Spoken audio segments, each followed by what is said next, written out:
Hello everybody.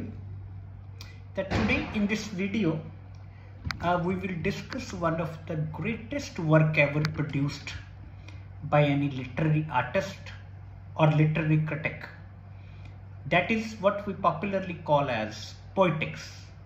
तो आज की इस वीडियो में हम महानतम आलोचक और राइटर एरिस्टोटल की जो एक महान आलोचनात्मक कृति है पोइटिक्स, उसकी बात करेंगे और हम समझेंगे कि what basically poetics is, what Aristotle wants to tell us about poetics and what was the origin of poetics. Poetics का जन्म कैसे हुआ, पोइटिक्स में एरिस्टोटल हमें क्या क्या बताते हैं और पोइटिक्स में बेसिकली कितने कॉन्सेप्ट हैं।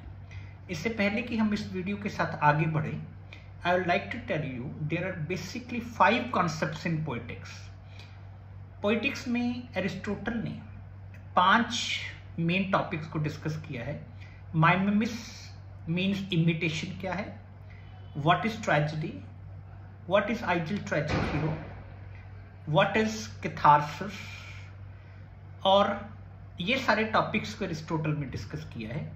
पर आज की इस वीडियो में क्योंकि topics are very exhaustive and needs to be discussed in detail, तो आज की हम वीडियो में सिर्फ 2-3 चीजें शेयर करेंगे।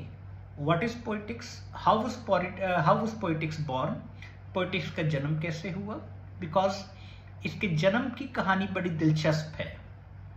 और अनटिल और unless you understand in what particular conditions poetics was born, you can not appreciate this great work. और what is poetics contribution to literary criticism, poetics का आलोचना के साहित्य में क्या कॉन्ट्रीब्यूशन है, क्या योगदान है। और हम सिर्फ पहला बड़ा कॉन्सेप्ट डिस्कस करेंगे, माइमेस और इमिटेशन क्या होती है। तो करें शुरू। बात उन दिनों की है, ऑलमोस्ट 2000 ईयर्स बैक। अगर हम आज 2000 बरस पीछे जाते हैं तो we all know that knowledge actually, or what we call systematic knowledge, was born in Greece.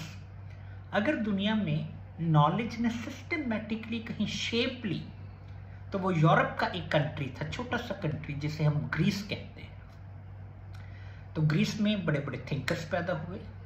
उनमें से एक थिंकर जिसका नाम आपने अवश्य सुना होगा, जिसके बिना राजनीतिक शास्त्र, पॉलिटिकल साइंस कंप्लीट नहीं होती, वो थे Plato. So I think Plato and his greatest work Republic, there is no student of whatsoever branch जिसने प्लेटो का नाम ना सुना हो और जिसने रिपब्लिक का नाम ना सुना हो, because Republic was the first book in which Plato told what is state, what is the role of state, what should be the relationship between state and citizens, how should a king govern।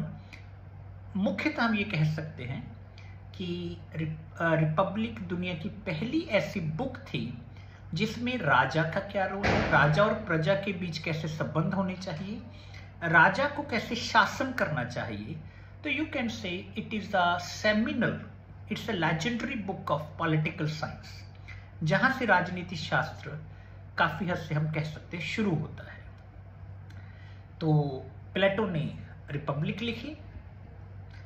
तो Republic में almost उसने सभी विषय को छुआ।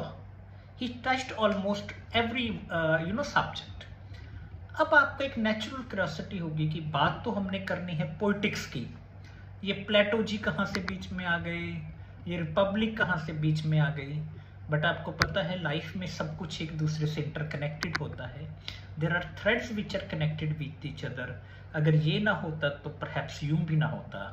अगर प्लेटो ने Republic ना लिखी होती तो शायद पोइटिक्स का जन्म भी ना होता। Let us go to the background. हुआ यूं, प्लेटो ने जब रिपब्लिक लिखी तो उसमें एक छोटा सा सेक्शन आता है जहां उसने आर्ट्स की बात की। व्हाट इज कला, कला क्या होती है। तो उसने कला को 2 हिस्सों में डिवाइड किया। हाँ जी, useful arts and imitative arts.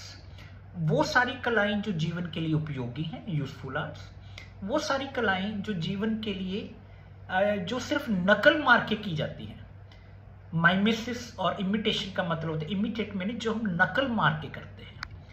तो प्लेटो ने कहा कि पोइट्री जो है यहां से हमारा प्लेटो के साथ संबंध शुरू हुआ।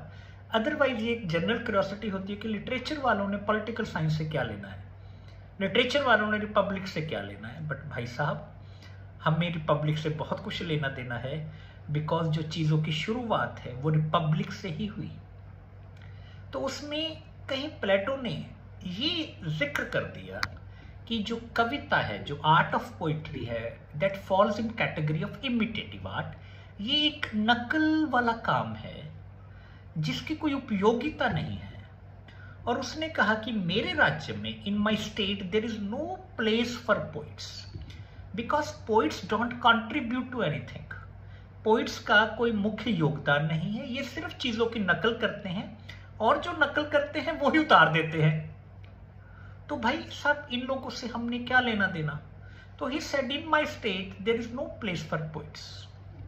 और सेकंड बात उन्होंने की, because poets make people emotionally weak. हाँ जी, कवि जो होते हैं वो लोगों को भावनात्मक तौर से कमजोर कर देते हैं।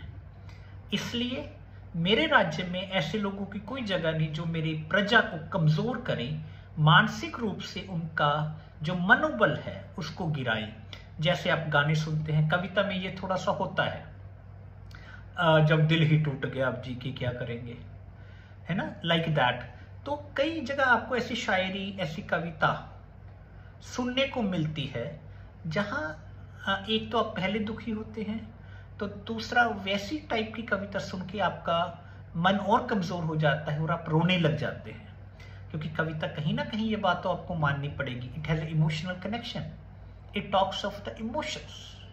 ये सारी जज्बातों का खेल है जो कविताकारी है। तो उन्होंने कहा, प्लेटो साहब ने, कि जी ये जो कवि लोग हैं ये भावनात्मक तौर से दूसरों को, अपने श्रोताओं को, अपने ऑडियंसेस को वीक करते हैं। तो in my state I don't have any place for poets. So ये था रिपब्लिक में प्लेटो ने जो कवि के बारे में मोटे मोटे तौर पर ब्रॉडली कहा। अब प्लेटो के एक शिष्य थे, there was a disciple of Plato, Aristotle. He was a great admirer of his guru, of his teacher Plato. But Aristotle ने जब पोइटिक्स रिपब्लिक पढ़ी तो उन्हें लगा कि गुरुजी ने काफी बातें तो सही की हैं रिपब्लिक में, बट देयर इज वन और टू प्लेस जहां पे उनकी ऑब्जर्वेशंस कुछ ज्यादा ठीक नहीं है, मुनासिब नहीं है, उनको ऐसा नहीं कहना चाहिए था। तो जहां पर उन्होंने कवियों के बारे में टिप्पणी की कि कवि ये करते हैं, कवि वो करते हैं, तो Aristotle found certain objections with it. He found certain that this is not right thing to do with the poets. Poets must be given a respectable place in the state, because state को एक अच्छे तरीके से चलाने के लिए हमें हर किस्म के लोगों की जरूरत है। कवियों की अपनी अहमियत होती है। तो उन्होंने अपने गुरुजी को माकूल जवाब देने के लिए उन्होंने जो जो आरोप कह सकते हैं, जो जो शिकायतें कवियों से की रिपब्लिक में, तो उन्होंने उसके अगेंस्ट एक बुक लिखी जिसे हम कहते हैं पोइटिक्स। तो जिसमें उन्होंने क्लैरिफाई किया कि गुरुजी, मैं कवियों के बारे में ऐसा नहीं सोचता, मेरी ऑब्जर्वेशन कवियों के बारे में आपसे डिफरेंट है। I have a different opinion about poets.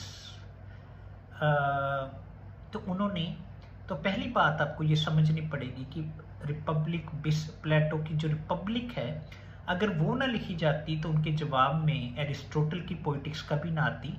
तो पहली बात, जो पोइटिक्स है, it is reply to Plato's Republic. तो इसलिए both these books are interconnected. There is some kind of thread which connects them both. तो अब एरिस्टोटल जब बात करने ही बैठे तो आपको पता है बात निकलेगी तो दूर तक जाएगी। तो शुरू तो हुई थी, उन्होंने कवियों के बारे में कुछ क्लैरिफिकेशन देनी थी, पर अब क्योंकि गुरु बहुत ब्रिलियंट थे तो शिष्य भी कम ब्रिलियंट नहीं थे। He was also versatile, scintillating, and man of great political and literary acumen, who understood all the nitty-gritty of the matter and decided that now I should give a detailed explanation of what I think about poetry, what should be ideal tragic hero, what should be tragedy, what is a catharsis, what is the concept of pity and fear and all that. ये सारी चीजें हम आगे करेंगे। तो बात भाई साहब दूसरे नंबर पे ये आ जाती है कि जब उन्होंने मुद्दा शुरू ही कर लिया तो अब उनको लगा कि थोड़ा और आगे चलते हैं, थोड़ा और आगे चलते हैं। तो इस तरीके से poetics emerged as a great document containing Aristotle's opinion about all the basic issues of literature.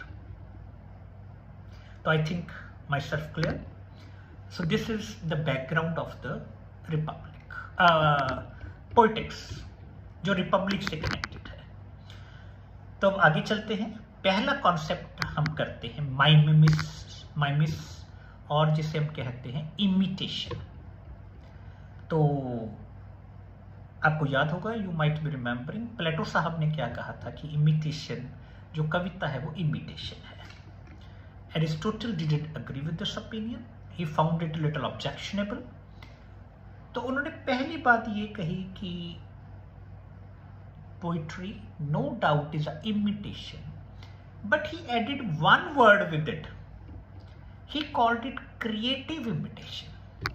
तो उन्होंने कहा कि सर इमिटेशन तो है, माना इमिटेशन है, माना नकल है, पर इसमें एक पॉजिटिव बात क्या है कि ये क्रिएटिव है, ये संरचनात्मक है, जिसमें कुछ पैदा किया गया है। जो एक कवि होता है वो एक टैलेंटेड आदमी होता है, who has a great observation power, who keeps on observing things around him and then creates something which is lasting, something which is memorable, something which contains a universal truth। जो कवि होता है वो एक दार्शनिक होता है, एक फिलोसोफर होता है, जो बहुत ध्यान से अपनी इर्द गिर्द की चीजों को नोटिस करता है और सब उनको नोटिस करके उसमें से कुछ बड़ा यूनिवर्सल, कुछ अच्छा, कुछ बड़ा सच जो संसार को आदि काल तक, जब तक संसार रहे, कुछ ऐसे सत्य खोजता है जो सभी संसार के सभी लोगों तक और सभी कालों में उन पर एप्लीकेबल होते हैं। They find certain permanent truth. तो उन्होंने पहली बात पे कहा कि no doubt sir this is imitation, Aristotle ने कहा, but this is a creative imitation. जैसे आप लोगों ने इतने बड़े बड़े शायरों को सुना, इतने बड़े बड़े राइटर्स देखे, नो डाउट अगर ये सिर्फ इमिटेशन होती, अगर हम मान भी लेते हैं जैसे प्लेटो ने कहा कि कविता सिर्फ नकल है, अगर ये नकल होती तो we would have so much of Shakespeare, so many Shakespeares. हमारे पास सिर्फ एक शेक्सपियर ही क्यों है दुनिया में? क्योंकि आंखें भगवान ने सभी को दी हैं, सोचने की शक्ति सभी को दी है, पर वो कला सभी को नहीं दी कि हम सब शेक्सपियर की तरह, हम सब रामधारी सिंह दिनकर जी की तरह, हम सब शिव कुमार बटालवी की तरह, हम एंटन चेखव की तरह, हम दोस्तोवस्की की तरह और हम आर.के. नारायण की तरह कुछ लिख सकें। सभी लोग सभी कुछ देखते हैं, बट मालगुडी डेज अकेले आर.के. नारायण लिख सके। ओथेलो और हैमलेट सिर्फ शेक्सपियर लिख पाए, डैफोडिल सिर्फ वर्ड्सवर्थ लिख पाए। ऐसा नहीं था कि वर्ड्सवर्थ से पहले कभी किसी ने डैफोडिल नहीं देखी, ऐसा नहीं था कि रॉबर्ट फ्रॉस्ट से पहले किसी ने वो माहौल नहीं देखा कि कैसे घोड़ा जा रहा है stopping by woods on snow evening. देखते सारे हैं, अनुभव सभी करते हैं, पर ईश्वर व्यक्त करने की ताकत हर आदमी को नहीं देता। तो ये एक क्रिएटिव प्रोसेस है। तो उन्होंने कहा कि नो सर, ये इमिटेशन तो है पर क्रिएटिव है। अगर ये क्रिएटिविटी करनी इतनी आसान होती तो हमारे पास हजारों शेक्सपियर होते, हजारों और दुनिया के कवि होते, हजारों एंटन चेखव होते, हजारों दोस्तोवस्की होते, हजारों हमारे पास और कवि होते, पर सर ऐसा नहीं है। ये क्रिएटिव प्रोसेस है जो कुछ लोगों के बस की बात ही है। तो इसीलिए हम देखते हैं हालांकि ये बातें हम सब करते हैं, पर जब वो हमारे सतिंदर सरताज जी गाते हैं, कितने नी तेरा रुतबा कटता जो हंस के बुला नहीं किधरे, हालांकि दिस इज यूनिवर्सल ट्रुथ, पर उससे पहले कोई और नहीं कह पाया इस बात को इतने सहज तरीके से, कोई नहीं कह पाया। जब किसी की मृत्यु होती है हम सबको दुख होता है, पर क्या कोई जगजीत सिंह की तरह गा पाया, चिट्ठी ना कोई संदेश, जाने वो कौन सा देश जहां तुम चले गए। तो ऐसा नहीं है कि हर बंदा क्रिएटिवली इमिटेट कर सकता है। तो हमारे पास इतने बड़े कवि हुए हैं, उनमें कुछ क्रिएटिव पार्ट्स होती है।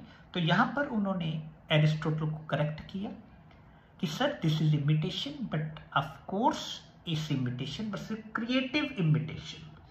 हाँ जी, दूसरी बात उन्होंने कही, जो कवि होते हैं, जो राइटर्स होते हैं, वो आइडियल रियलिटी को डिस्क्राइब करते हैं। By ideal reality we mean to say कि जिसमें रियलिटी को बड़े लेवल पे दिखाया जाता है। जैसे आपने शेक्सपियर की कभी ट्रेजेडीज पढ़ी हो, कोई प्ले पढ़ा हो, कोई और नॉवेल पढ़ा हो, उसमें जो कैरेक्टर होते हैं वो आम तौर पर हम साधारण लोगों से बेहतर होते हैं। बेहतर इन द सेंस ये नहीं कि उनका कोई स्टेटस बड़ा होता है, वो कोई बड़ी पोस्ट पे होते हैं, उनका दुख सहने की जो क्षमता होती है। जीवन में हीरो कौन लोग बनते हैं? जिनकी दुख सहने की, संघर्ष करने की क्षमता जो होती है वो हमसे ज्यादा होती है। जो ये समझ पाते हैं कि जीवन संघर्ष का नाम है, जीवन में जो दुख तकलीफें हैं उसके लिए हमें लगातार मुसलसल मेहनत करनी पड़ेगी। न किसी हम सफर न हम नशी से निकलेगा, ये तुम्हारे पांव का कांटा है, तुम्हीं से निकलेगा। तो जो लोग ये बातें समझ पाते हैं कि जीवन एक संघर्ष है, हमें ही इसको बेहतर करना है, वो लोग हीरो बनते हैं। तो life is a tale of struggle and poetry, plays, novel always depicts those character who are better than us, who have a better stamina to face the vagaries, cruelties, pains and agonies of the life. तो अगली बात उन्होंने कही कि poetry is basically process of transformation. देखिए होता क्या है, कवि like you and me is an ordinary person. आप मान लीजिए वर्ड्सवर्थ साहब की एग्जांपल लीजिए, जिनकी लूसी या डैफोडिल्स आपने अवश्य कहीं ना कहीं कोर्स के दौरान पढ़ी होगी या पढ़ेंगे। तो वर्ड्सवर्थ साहब मान लीजिए सवेरे सैर पर जा रहे हैं सुबह को, और रास्ते में खूबसूरत फ्लावर्स आए, उन्होंने उस पर देखा और उस फीलिंग को अपने माइंड में, अपने दिल में जगह दी, उसे कंटेन कर लिया, और फिर शाम को फुर्सत में जब बैठकर उस पर लिखते हैं तो फिर वो लिखते हैं डैफोडिल्स। इस तरीके से कवि जो होता है, जो पोइट्री होती है, that is a process of transformation. जैसे हम आप ये ब्रश देख रहे हैं, ये ब्रश में क्या है, ये लकड़ है, ये और चीजें हैं, ये एक रॉ मटेरियल से बना हुआ ऑब्जेक्ट है। अगर रॉ मटेरियल ना होता तो ये ब्रश, ये हेयर ब्रश आपके सामने ना होता। सिमिलरली जो थॉट्स हैं, जो ऑब्जर्वेशन होती है, वो एक कवि का रॉ मटेरियल होता है। वो उस रॉ मटेरियल पे काम करता है, उसे हार्ड वर्क देता है, उसमें भाव पैदा करता है, उसमें अपनी फीलिंग्स पैदा करता है। तो वो एक शानदार रचना के रूप में क्या होती है, वो आपके सामने आती है। वो भाव तो वही है, महसूस सभी करते हैं, पर जब वो भजन में गाया जाता है कि सुख के सब साथी दुख में न कोई, मेरे राम तेरा नाम एक साचा बाकी न कोई। तो ये जानते तो हम सभी हैं कि मित्र ज्यादातर सुख में काम आते हैं, दुख में कम काम आते हैं, पर कवि ही ये बात क्यों कह पाया? क्योंकि उसने उसे ट्रांसफॉर्म किया, उस भाव को पैदा किया। जब हम कहते हैं मालिक तेरे बंदे हम ऐसे हो हमारे कर्म, नेकी पर चले और बदी से टले, ताकि हंसते हुए निकले तब, ये भाव देने की बात है। रविंद्रनाथ टैगोर जी ही नेशनल एंथम क्यों लिख पाए, जन गण मन, कोई और क्यों नहीं लिख पाया? क्योंकि बात क्या है, पहले एक कवि अनुभव करता है, फिर उसे ट्रांसफॉर्म करता है, उसे अपने शब्दों में व्यक्त करता है, फिर एक शानदार जो कृति होती है वो दुनिया के सामने आती है। तो एरिस्टोटल ने यहाँ क्या कहा कि पोइट्री से प्रोसेस ऑफ ट्रांसफॉर्मेशन, कवि रॉ मटेरियल लेता है और रॉ मटेरियल में अपना भाव, अपनी फीलिंग डालता है, तब जाके एक शानदार कविता इस दुनिया के सामने जन्म लेती है। तो आगे उन्होंने कहा कि प्लेटो से उन्होंने दोबारा कहा कि प्लेटो जी सर, हम मान भी लेते हैं कि poetry is a process of imitation, हम ये बात मान लेते हैं कि ये एक नकल है, but then what is bad in that? Because humans are by nature imitative. Now you understand this logic what Mister Aristotle is giving here. जो इंसान है वो बाय नेचर इमिटेटिव है. The moment a human being is born, the moment a child is born, he or she constantly looks at his mother. So a child starts behaving as his parents do in a family. हम उसी तरीके से खाते हैं, हम उसी तरीके से पीते हैं, हम उसी तरीके से चलते हैं, हम उसी तरीके से बाइक चलाते हैं, हम उसी तरीके से बिहेव करते हैं जो ज्यादातर समाज के लोग हमारे इर्द गिर्द कर रहे होते हैं. तो उसमें बुरा क्या है? तो उन्होंने कहा कि अगर हम मान भी लेते हैं कि इमिटेटिव है, इमिटेशन है, then what is bad in it? But this is not a pure imitation. चीजें बुरी तब होती हैं जब वो प्योर इमिटेशन हो, मतलब हम कहते हैं कि 100% कॉपी नहीं. तो इमिटेट करना इंसान के स्वभाव का पार्ट है, पर हम में से ज्यादा कामयाब लोग कौन होते हैं? जो बेहतर इमिटेट करते हैं किसी चीज को, जो बेहतर तरीके से उस कला का प्रदर्शन करते हैं, जो बेहतर तरीके से उस चीज को प्रेजेंट करते हैं. तो वो फिर उस तरीके से एक बेहतर इमिटेशन को क्या देते हैं? जन्म देते हैं. तो इस तरीके से पहले कॉन्सेप्ट में हमने देखा कि एरिस्टोटल प्लेटो से थोड़ा सा सहमत नहीं हो पा रहे. उन्होंने कहा कि आपने जो रिपब्लिक में कवियों के बारे में लिखा, I disagree to that. I think poet is a respectable person जो सिर्फ इमिटेट नहीं करते, क्रिएटिवली इमिटेट करते हैं. और पोइट्री, ये भी मानना अपने आप में गलतफहमी है कि पोइट्री सिर्फ लोगों को भावनात्मक तौर से कमजोर करती है. कविता आपको शक्ति भी देती है. There is poetry of every type. जब आप देशभक्ति का गाना सुनते हैं, कर चले हम फिदा जानो तन साथियों, अब तुम्हारे हवाले वतन साथियों, तब हमारे में एक नई शक्ति का, नई ऊर्जा का संचार होता है. तो ऐसा नहीं है कि पोइट्री अकेला इमोशनली वीक करती है, ये आपको शक्ति भी देती है. जीत जाएंगे हम, तू अगर संग है. जब निदा फाजली साहब गाते हैं कि सफर में धूप तो होगी, जो चल सको तो चलो, तो हमें एक क्रिएटिविटी आती है, हमें एक शक्ति आती है. तो इस तरीके से आई होप कि आप लोग समझ गए. तो एरिस्टोटल ने फर्स्ट कॉन्सेप्ट में समझाया कि poetry is not merely imitation, this is creative imitation. अगर इमिटेशन इतनी आसान होती, दुनिया में हर बंदा शेक्सपियर बन जाता, पर महानुभव ऐसा नहीं है. आप अपनी जगह ठीक है. उन्होंने प्लेटो से कहा कि पोइट्री इमिटेशन है, पर इमिटेशन करना इंसान का परम स्वभाव है. वो सीखता ही इमिटेशन से है. इमिटेशन बुरी तब होती है जब 100% कॉपी की जाए, पर जो कवि लोग हैं, जो राइटर लोग हैं, वो पॉजिटिव इमिटेशन करते हैं, वो क्रिएटिव इमिटेशन करते हैं.